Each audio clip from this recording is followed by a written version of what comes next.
الحمد لله رب العالمين والصلاة والسلام على أشرف الأنبياء والمرسلين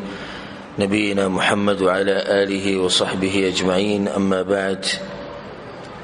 التفسير بدرس كي منغا بسورة النساء كي ليو أو بسورة النساء كي منغا يوصل دوشبيت نمبر آيات ترسيدلو أو بدي آخرين آياتونو كي الله سبحانه وتعالى دا يهودو بدياني بيانولي چې دوی د دې پیغمبر نه دا مطالبه کوي چې دا قرآن په یو ځای ولې نه نازلېږي، لکه څنګه چې په موسی علیه السلام باندې نازل شوی. نو الله سبحانه وتعالی دا خبرې جواب وکړو چې دا خو وړه خبره ده، د موسی علیه السلام نه دوی د دې نه غټې مطالبې کړې وې. او بیا الله سبحانه وتعالی هغه صفات د دوی بیان کړو، هغه بد صفات، او د هغې د لاسه الله سبحانه وتعالی په دوی باندې بس حلال شنم حرام کړیو. د اخرنی ایت کې الله سبحانه وتعالی دغه ویلو چې په دې کې ښه خلک کوم شته، کوم چې ایمان راوړی په الله باندې او په آخرت باندې، نو دوی ته الله سبحانه وتعالی دوی هغه اجر ورکوي. د 133 نمبر آیت کې الله سبحانه وتعالی همدغه خبره واضحه کوي، کوم چې د یهودو کړې وه چې ولې په رسول صلی الله علیه وسلم باندې د قرآن په یو ځای نه نازلېږي. نو الله به دا خبره بیانوي، دا تفصیلی جواب دی چې د دې پیغمبر نه مخکې ډېر پیغمبران راغلي، هغوی ته هم لږه وحي شوې ده. نو داسې خبره نه شوه چې کوم پیغمبر ته لږه وحي کېږي تاسو وایي موږ به یې نه منو، او که په یو ځای ورته وحي وشي تاسو وایي موږ به منو. وحي خو د الله له طرف نه ده، که لږه راځي او که ډېره راځي. په انسانانو باندې دغه لازم دي چې دوی به مني. او دا خبره یې د ساتي چې څوک خبره نه مني، نو د هغه دپاره سل باني، کله یوه بانه کوي کله بله بانه کوي. نو دا د هغوی هسې بانه وه. ان الله سبحانه وتعالی په دې آیت کې ووایي چې د دې پیغمبر نه مخکې نور پیغمبران راغلي وو، او هغوی ته هم داسې لږه وحي شوې وه. الله سبحانه وتعالی وایي: أعوذ بالله من الشيطان الرجيم، بسم الله الرحمن الرحيم، إنا أوحينا إليك، يقينا من وحي كردتاتا، كما أوحينا إلى نوح والنبيين من بعده، لکه څنګه چې وحي کړی و موږ نوح علیه السلام ته او نورو پیغمبرانو ته وروستو د هغه نه. وأوحينا إلى إبراهيم وإسماعيل وإسحاق ويعقوب، او وحي کړی و موږ ابراهیم او اسماعیل او اسحاق او یعقوب علیهم السلام ته، والاسباط واولاد داوود ته، وعيسى وأيوب ويونس وهارون وسليمان، او عيسى وأيوب ويونس وهارون وسليمان عليهم السلام ته، وآتينا داود زبورا، او ورکړو موږ داود علیه السلام ته زبور، ورسلا قد قصصناهم عليك من قبل، او وحي کړی د موږ نورو پیغمبرانو ته چې بیان کړي دي موږ هغوی پتا باندې مخکې د دې نه، ورسلا لم نقصصهم عليك، او نورو پیغمبرانو ته چې بیان نه دی کړی موږ چې بیان نه دی کړی موږ د هغوی ته. وکلم الله موسی تکلیما، او خبرې کړي دي الله د موسی علیه السلام سره په خبرو کولو سره. په دې ځکه الله دا خبره بیان کړه چې بعض پیغمبران هغه دي چې د هغوی بیان پیغمبر ما تا ته کړی دی، د هغوی نومونه مې تا ته ښولي، خو داسې پیغمبران هم شته چې د هغوی بیان پیغمبر الله وایي موږ تا ته نه دی کړی. او د هغې وجه دا ده که الله د هر پیغمبر سیرت په تفصیل سره بیانوي او د هغه تذکره کوي، نو بیا به قرآن چې کوم مقصد دی هغه به حاصل نشي، ډېر غټ کتاب بشي. نو ځکه الله سبحانه وتعالی د هغوی قصې مختصر راوړي، ځکه چې دا یو مقصد دپاره نازلېږي چې دغه مقصد ته خلک واخلي. او دا د قرآن فصاحت او بلاغت ته چې وړه خبره وي په هغې کې به دنه ډېرې خبرې پرتې. دغه شان د رسول صلی الله علیه وسلم خبرې مختصر خبرې وي، وړې خبرې وي، خو دنه به کې ډېرې معنی پرتې. ځکه رسول صلی الله علیه وسلم حدیث کې څه وایي چې الله ماله جوامع الکلم را کړي، او جوامع الکلم هغې ته وایي چې خبره وړی او معنی به کې دنه ډېرې پرتې. او کم سړی چې په خبرو کې تکړی، په لغت کې، په ژبه کې تکړی، نو هغه هغه یو کسي چې خبرې لږې وکړي او معنی به کې دنه ډېرې پرتې. او د هغه سړي څوک صفت نه کوي چې هغه ډېرې اوږدې خبرې وکړي او حاصل یې وي. کله نه کله ضرورت راشي داسې ته،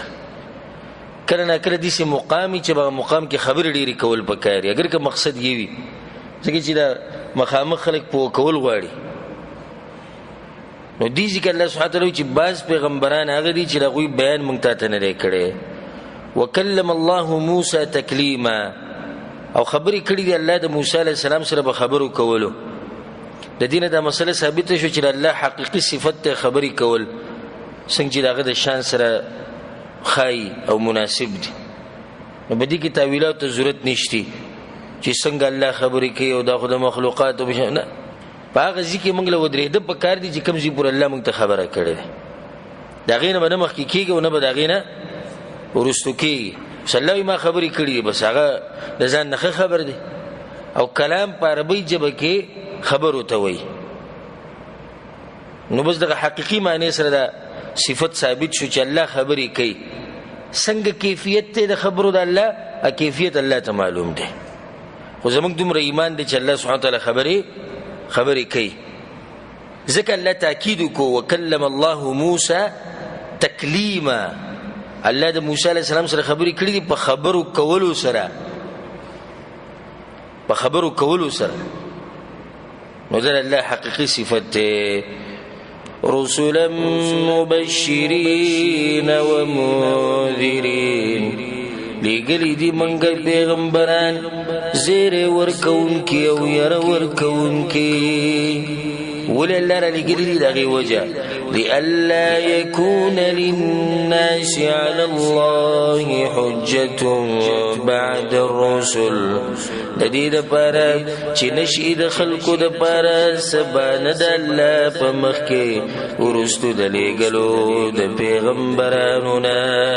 وکان الله عزیزا حکیما،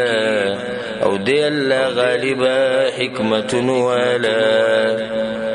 یعنی الله پیغمبران را لګلی زیره ورکوونکي په جنت سره، یره ورکوونکي د الله د عذاب نه. د دې لپاره را لګلی چې د خلکو څه عذر او بانه پاتې نشي. سبا له به د قیامت پر ورځ وایي چې الله موږ ته څه پته وه، تا به یو پیغمبر را لګلی، تا به موږ ته خبره واضحه کړې چې توحید دې ته وایي، شرک دې ته وایي، اطاعت دې ته وایي، نافرمانی دې ته وایي. الله سبحانه وتعالی وایي چې د پیغمبران ما دې لپاره درلېږلي چې له عذر څه شي، عذر او بانه ختم شي. زموږ سره یو عذر او بانه نشته. پیغمبر الله را لګلی، کتاب نازل کړی دی، بیا د کتاب واضحه کړی د پیغمبر په ژبه باندې، بیا د رسول صلی الله علیه وسلم حدیثونه دي واضحه. د هغې دپاره الله علما پیدا کړي دي. علماو بیا خبره موږ ته ښه واضحه کړې ده، او بیا علما په هره ژبه کې الله پیدا کړي. کله صرف علما په عربۍ ژبه کې موږ په عربۍ موږ نه پوهېږو، دا به نه به کوو. خو الحمدلله هر قوم کې علما شته حق پرست، هر ژبه پای کې داسې علما شته چې قرآن او حدیث بیانوي. یهود یو پیر د رسول صلی الله علیه وسلم خواله رالو، نو د رسول صلی الله علیه وسلم د رسالت نه انکار وکړو چې د پیغمبر نه دی. نو سوال په زړه کې دا راځي چې دا دومره غټ علما د یهودو په دې خبره ګواهي نه ورکوي چې دا پیغمبر دی، نو کیدی پیغمبر نه دی، نو کیدی شي چې دی پیغمبر نه. ځکه چې خو پوه خلک دي که نه، علما دي، تورات ورسره دی. هغه وایي موږ په دې خبره ګواهي نه ورکوو چې دا د الله پیغمبر دی. نو په زړه کې دا سوال راتلی شي. دغه شان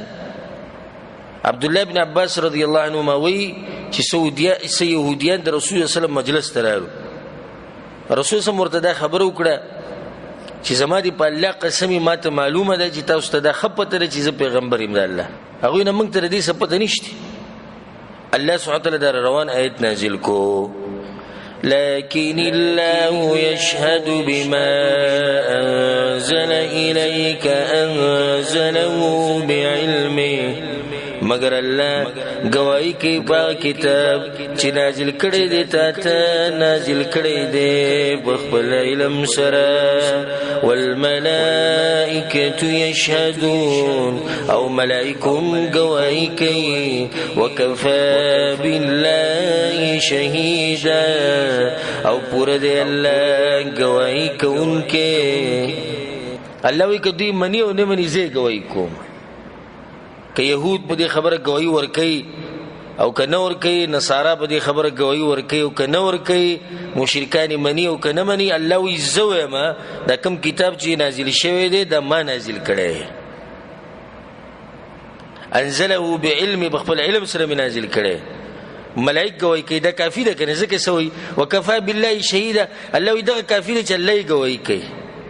دا غینه مت بچاته ضرورت پاتې نشو. ان الذين كفروا يقينا كسان چې کفر کړي دي وصدوا عن سبيل الله او منکی خلق دلار دلانا قد ضلوا ضلالا بعيدا یقینا گمراه شوی دی په گمراهی لري سره.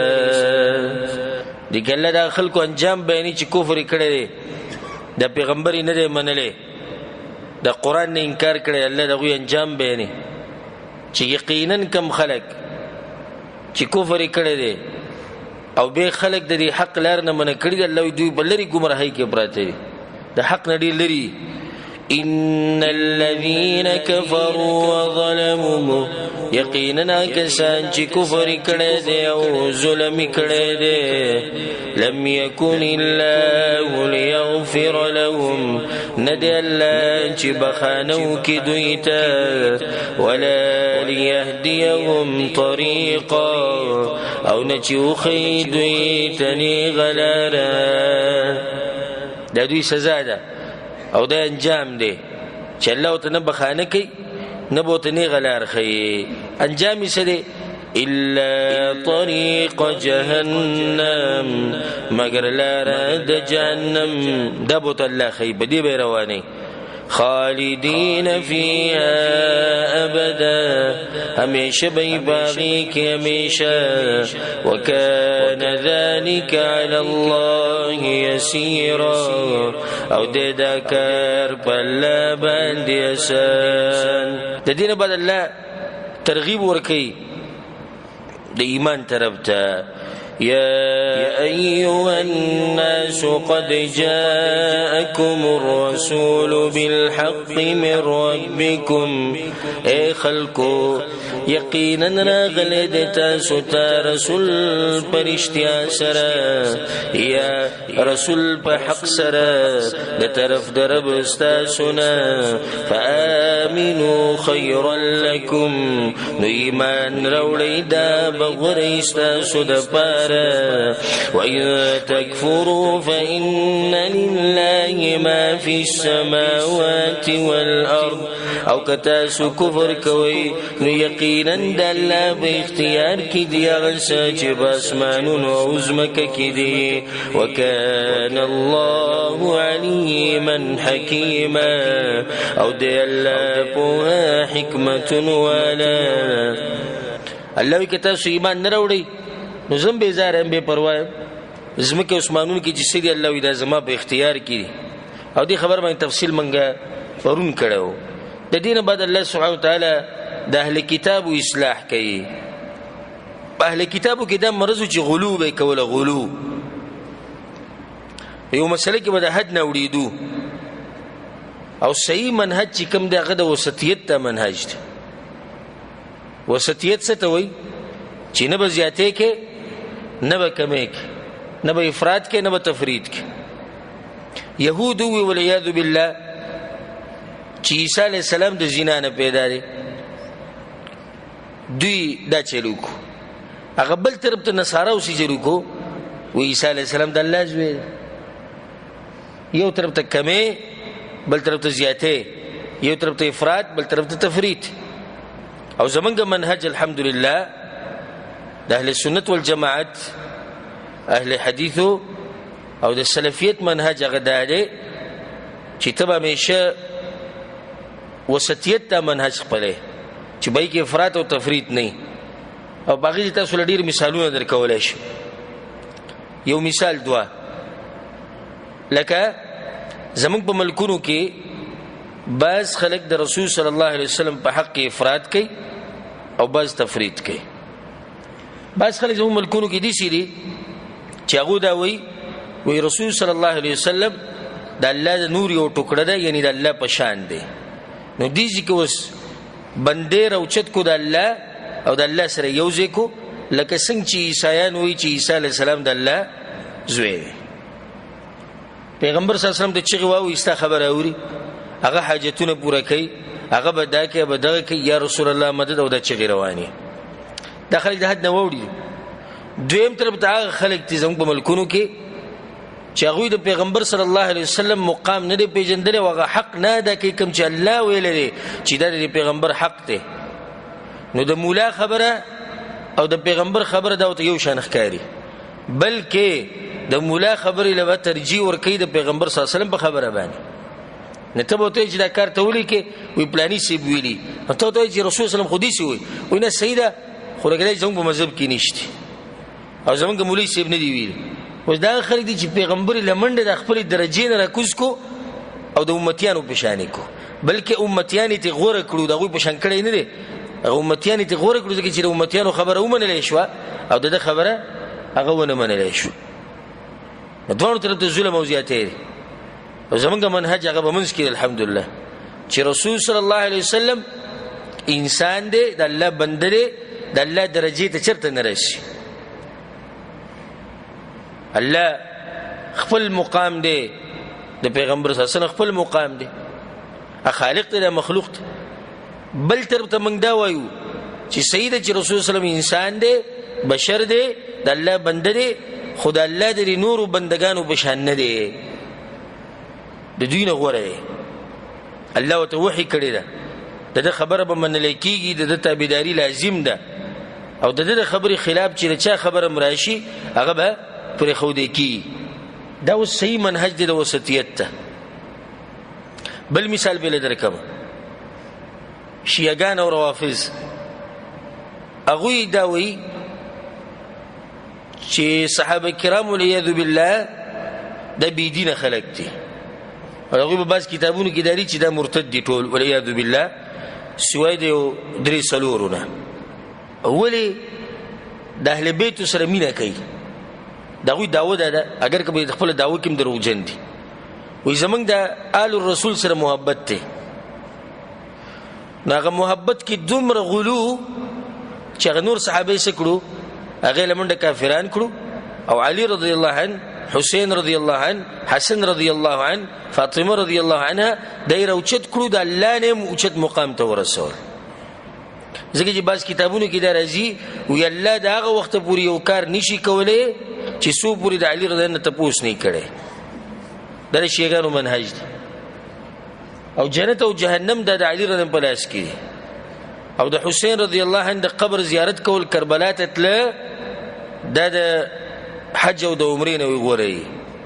بل طرف ته دوی په خلاف کې خلک راووتو چې الله بندگانو ته سول دي صحابه کرامو ته د خبرې کوي چې هغه ته نواسب ویل کی دي نواسب وسې جلو کو دیم زیاته وکړو نو دوی لمنډه د کفر فتوی د رسول صلی الله علیه وسلم په خپلوانو باندې ولګولې او دا نور صحابه او چت مسلمانان دي دوه طرف ته سجلو شو زیاته وشو زمونږ منهج الحمدلله په منځ کې چې موږ د ټولو صحابه کرامو سره محبت کو خصوصا د اهل بیت سره محبت کو ځکه چې رسول الله وصیت کړي خدغه محبت په دې درجه کې نه کو چې راوچت کو الله ته ورسو او دومره محبت هم نه کو چې دې محبت دلاسه د باقی صحابه کرام د اسلام نه وباسو د د دې نور صحابه کرامو سره محبت کو خو دا غوی د محبت د لاسه د رسول خپل خپلوان نشو برې خو دي څومره خپل منهج دی. درې مو اخرنه مثال پیدا والی علما زمنګ په ملک د علما مبارک خلک درې قسم دي. یو هغه دي چې د علماو قول لا او فعل لا دومره ترجیح ورکوي چې د رسول الله صلی الله علیه وسلم نه مخکې کوي. د صحابي قول باندې د مولوی صاحب مفتی صاحب قول او چتی ولی وي موږ د مولا احترام کوو موږ د عالم احترام کوو. بل طرف ته زموږ په ملکونو کې داسې خلک دي چې هغوی چې عالم وایي سته عالم سته وایي موږ ټول بخپله چې دی په قرآن او حدیث باندې پوهېدی شو مولیانو ته د سره ضرورت نشته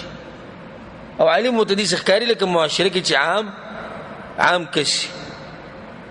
او چې ته ورته خبره کې مصدق وایي موږ قرآن او حدیث باندې پوهېږو خپله څه ضرورت دی مولا ته. دا دوانه ګمراه دي. صحیح منهج د وسطیت دی او هغه ده چې علما د چرته د عام امتیانو په شان نشي کېدی. د دوی ادب د دوی احترام دا واجب دی په موږ باندې او واجب کړی چا دی الله او د الله رسول دی. کوم خلک چې د علماو بې ادبي کوي او دا وایي چې زه قرآن او حدیث په منهج دا غلط وایي دروغ وایي. ولې ځکه چې قرآن او حدیث موږ ته دا منهج نه دی ښوولی چې تاسو به د علماو بې ادبي کوئ. قرآن او حدیث موږ ته دا منهج ښوولی چې تاسو به د علماو احترام کوئ. خو د دې سره یو بله خبره ولګوه چې په د اولنو باندې رد وشي او هغه ده چې د عالم احترام به د شریعت په حدودو کې دننه کوو. ذکر روایت کې راځي انزل الناس منازلهم هر سړي له هغه مقام ورکړي کوم چې الله ورکړی د هغه مقام نه به نه اوچتې او نه به د هغې نه کتکې راکوزې به هم نه. نو د علماو خبرې منل دا په موږ لازم دي خو په هغه وخت کې چې کله د دې عالم خبره د قرآن او حدیث په رڼا کې برابري د قرآن او حدیث ته قواعدو سره د شریعت ته قواعدو او د اصولو سره لګي نو بیا به موږ د خبره ابه منو. دا باز نن سوا بس مطلب یې دا دی چې دوه کتاب راواله مکتبین د اردو او یو ځان له تفسیر پیدا که او بس ته ته مولای خدا کم عالم غریب چې په منبر ناست دی ګیره سپینه شوې ده په علم کې کلونه یې لګولي په علم کې هغه او دا دوه کتابونه ولا نن څه شو نن یو شان دي. نن موږ ته پته نه دی مسلې موږ به پوهیو دا خلک دي چې دا په ګمراهۍ کې نه پوهي. کدا زما پلار دی کدا زما رور دی کدا زما ملګری دی کدا می دشمن دی دا خبره ګوره ټول ته دا ګوره الحمدلله په حق ویلو کې موږ د چا لحاظ نه کوو. هر څوک چې د علماو بې ادبي کوي دې ځان ته سلفي نه وایي او څوک چې د علماو بې ادبي کوي دې ځان ته اهل حدیث نه وایي. څوک چې د علماو بې ادبي کوي دې ځان ته اهل سنت والا نه وایي. دا منهج خو موږ ته قرآن او حدیث نه دی ښوولی. که چېرته یو مولا ختم شي نه خطا به وله په ادب او په احترام سره رد کې په ادب او په احترام سره. خو داسې ویل چې پلانې او پلانې بیا چې په خپله دنه تپوس کړي والله که وله څه ورسي هېڅ ولم نه ورسي. د الله نه یره پکار ده. دا یو مسله کې مې تفصیل دې دپاره وکړو چې تاسو پوه شئ په دې چې زمونږ منهج وسطیت والا دی. وسطیت څه ته وایي په دې ورسېدی که نه چې نه به افراط کې او نه به تفرید کې او هر چاله چې الله کوم مقام ورکړی دی هماغه مقام به ورکې د هغې نه به یې نه اوچتې او نه به یې د هغې نه راکوزې. نو الله سبحانه وتعالی د اهل کتابو اصلاح کوي ځکه چې بدو کې غلو يا أهل الكتاب اے کتاب ولو لا تغلو في دينكم زیاته مکوي بخبل دین کې ولا تقولوا على الله إلا الحق او موای پلا باندې مگر حق وینا انما المسيح عيسى ابن مريم رسول الله وكلمته یقینا مسیح عیسی علیہ السلام زوی د مریم دی رسول د الله دی او کلمه داغه ده القاها الى مریم وروح من چې اچولې د مریم ته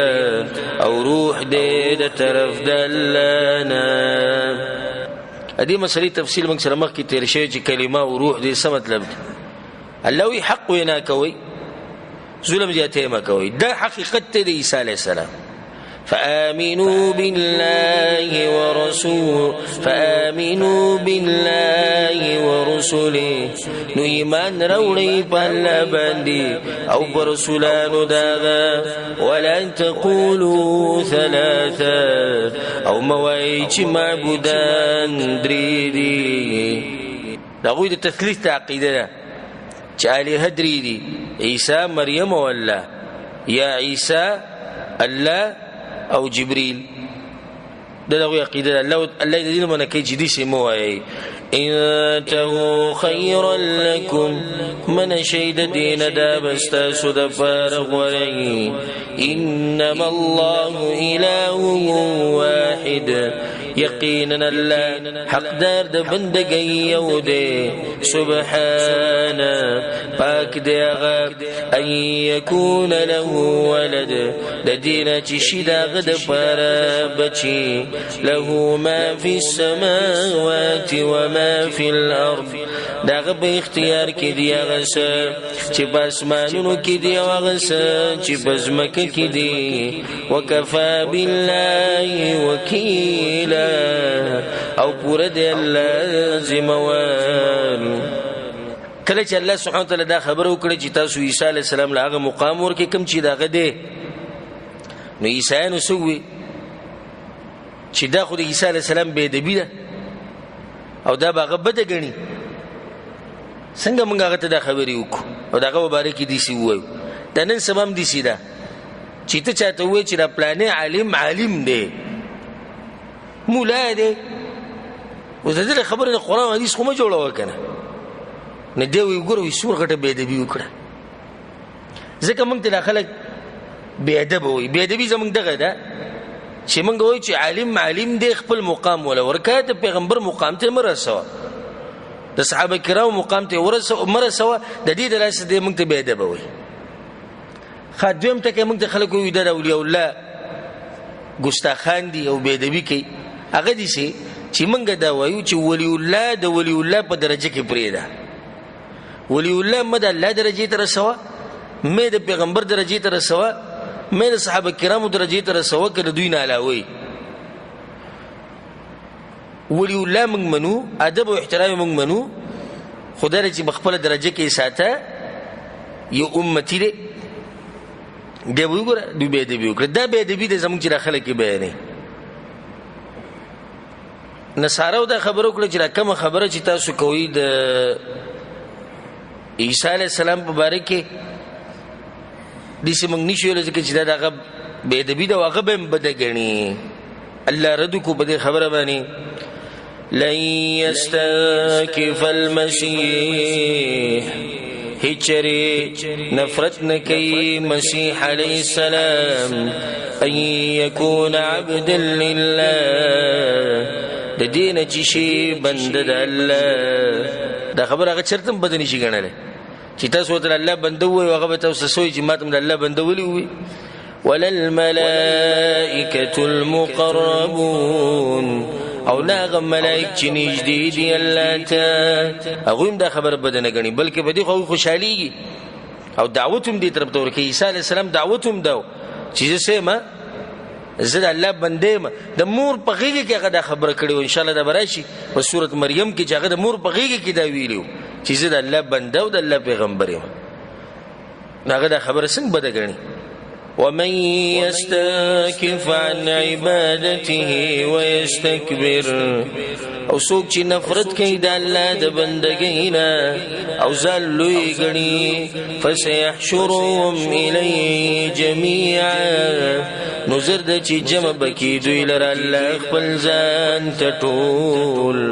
ودرېږي ټول الله ته کنه فأما الذين آمنوا وعملوا الصالحات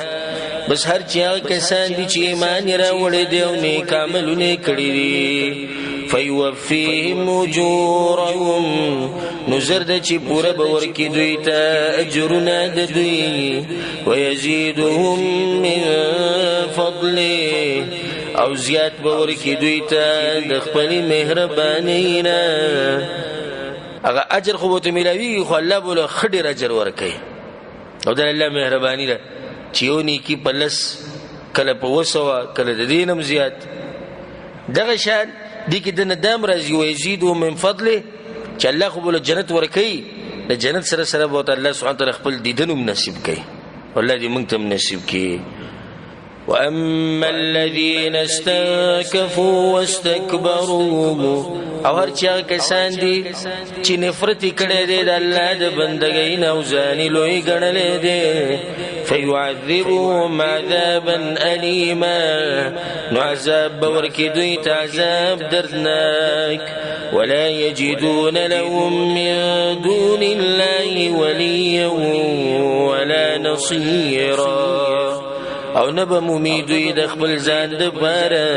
سوا د الله نه دوست او نه مددگار یا ایها الناس اے خلقو قد جاءکم برهان من ربکم یقینا راغلی دی تاسو ته یا یقینا راغلی دی تاسو ته یقینی خبری د الله د طرفنا د الله د خبرې یقیني دي او د کفارو د خبرې سي منګړته او به دلیل خبرې وانزلنا الیکم نورا مبینا او را لګلې د منګ تاسو ته را لګلې د منګ تاسو ته ښکاررنا د وحی د چې الله سبحانه وتعالی را کوزه کړی فأما الذين آمنوا بالله بس هر چا کسان دي چې ایمان راوړو په الله باندې واعتصموا به او مضبوطی ونیو دا قرآن یعنی د الله دین مضبوط راونو یا واعتصموا به د الله دین د الله په دین منګولي ولګولي د الله په قرآن منګولي ولګولي د الله په وحي منګولي ولګولي فسيدخلهم في رحمة من نظر د چې داخل بکی دوی لره برحمت خپل کې د طرف داغنا وفضل او مهربانی کې ويهديهم إليه صراطا مستقيما او روان بکی دوی لره خپل طرف ته پنی غلارا اغلار بوت الله خو چې کملار چاته رسیدلی ده الله ته رسیدلی ده يستفتونك تپوس کئی دوستانا قل الله يفتيكم في الكلالة تورتوایا الله حکم در کئی تاسو تا ببارد میراث د میراث کی کلاله میراث توي چې نه برسو کی او نه لاندې سو کی او د موږ سره مخ کی تیر شي سورۃ النساء اولنی ایتونه کې دا مسله موږ سره تیر شي خالته مسله د میراث چراله نو دا غرونو خويندو خبره شي او چې هغه د کم طرف نه اخیافی یعنی د مور د طرف نه دي دا غوي مسله التوازیه شي او دا ایتونه د جابر ابن عبد الله مبارک نازل شي رضی الله عنهما هغه صحابي چې ما تاسو واقع بیان کړو چې پلاری په احد کې شهید شو الله سره خبري کړي او د پاتې شونو یو غوړ کې او بل چې خويندې وی ټولي بل قرضړي رضیاته بیا د یو مشرخ سره واده وکړو هغه دې لپاره چې د خويندې ولساتي چې رسول الله صلی الله علیه وسلم راغی یا رسول الله واده کړی رسول الله ته کونډه دې کړې ده که نه پیغله جنۍ یا رسول الله کونډه وي جنۍ به دې کړې وه تا سره به لوبې کولې تا به ورسره لوبې کولې مطلب یعنې ستا د عمر سره او ستا د جسم سره د دې سره چې دی نه جنۍ لګېده خو هغه د دې لپاره مشره ښځه وکړه چې د دې خویندو خیال ساتي نه دی بیمار شوی وی چې زه بیمار وم به خپله خبره کوي او رسول الله سلم زما تپوس ته راغی او د اودس اوبې په ما باندې راواچولې به که اوبو چاردام وکړو بیا په ما باندې راواچولې نو زه په هوش کې رالم بېهوشه شوی وم وی ما ورته چې یا رسول الله زما بچي نشته او نه مې پلار ژوندی دی صرف دغه زما خویندې نو د میراث به څه مسله یي الله دا آیت نازل کو په دې آیت کې د هغه وروڼو او خویندو میراث ذکر دی چې د مور او د پلار د دواړو نه دي یا صرف د پلار نه دي نو که یو سړی مړ شي او صرف خور ته پاتې شي نو د دې ټول مال نه به نیمه حصه هغې ته میلاوي یو سړی مړ شو او خور ته یوه پاتې شوه نو په دې مال کې نیم مال د چا دی دا به د دې خوري او که یو سړی مړ شي یوه لور او یوه نوسۍ او یوه خور ته پاتې شي نو بیا به لور ته نیمه حصه میلاویږي نوسۍ ته به شپږمه حصه میلاویږي باقي درېیمه به چا ته میلاویږي به خور ته میلاویږي په دغه ځای کې بیا خور ته درېیمه حصه میلاویږي او که د مړي دوه یا د دوه نه زیاتې خویندې نو هغوی ته به دوه حصې میلاویږي د درېیو دوه حصې به هغوی ته میلاویږي او که د مړي وروڼه او خویندې دواړه یي نو سړو ته به د ښځو دو چنده حصه میلاویږي په دغه حال به بیا تقسیم کړي دا حاصل دی د هغه مسایلو چې هغه په دې آیت کې الله سبحانه وتعالی ذکر کړي یستفتونک تپوس کوي دوی ستانه قل الله یفتیکم فی الکلاله ته ورته ووایه الله حکم درکوي تاسو ته په باره د میراث د میراث کې ان امرؤ هلک که یو سړی مړ شي هلک دا هلاکت ګوره مرګ ته وایي موږ دا بعض خلک دا ټکې بد ګڼي چې تو ځي چې پلانې هلاک شوی دی نو زموږ په عرف کې دا هلاک ټکی چې دا صحیح نه دی ولې ځکه زموږ په عرف کې هلاک هغه ته وایي چې بد سړی د غرق شوی تباه شوی او د عربۍ په لغت کې هلاک هغه چا ته ویل کېږي چې دی مړ شو ان امرؤ هلک که چېرته یو سړی مړ شي لیس له ولد چې نه د هغه دپاره بچي وله اخت او د هغه خوري فلها نصف ما ترک نو د هغې دپاره نیمه حصه ده د دغه مال نه چې ده پرېښیي وهو يرثها إن لم يكن لها ولد او ضرور به میراث اخلي د خور نه د ټول مال که چېرته نه یې هغې لره اولاد سړی خو میراث دی دغه مسله شوه یو سړی دی خور رشتي نو خور ته به څومره حصه میلاویږي نیمه خو چې اوس یوه ښځه د هغې څوک نه او ورور یي نو ورور ته به څه میلاویږي دا ټول مال به ورور ته پاتې کېږي فإن كانت اثنتين کچرتی دا دوان دو خویندی فلهما الثلثان مما ترک نوی بدری دوانو دا پارا دوی سی دا دریمی دا غمالنا چی پریخی دا پا دریو ایسو که با دو بوتا بمیلوی که دوی و دو نڈیری وَإِن كَانُوا إِخْوَةً رِجَالًا وَنِسَاءً او کئی وارثان رونو خویندې نارینه او ښځې یو سړی مړ شو خویندې یې مشتې ورونه یې مشتې فللذکر مثل حظ الانثیین نو د نارینه دپاره په شان د حصې د دوو ښځو ده يبين الله لكم أن تضلوا بیانی اللہ تاسو تا احکام خپل لسین چی گمرا شئی والله بكل شيء علیم او اللہ پارشی باندی پوہ دے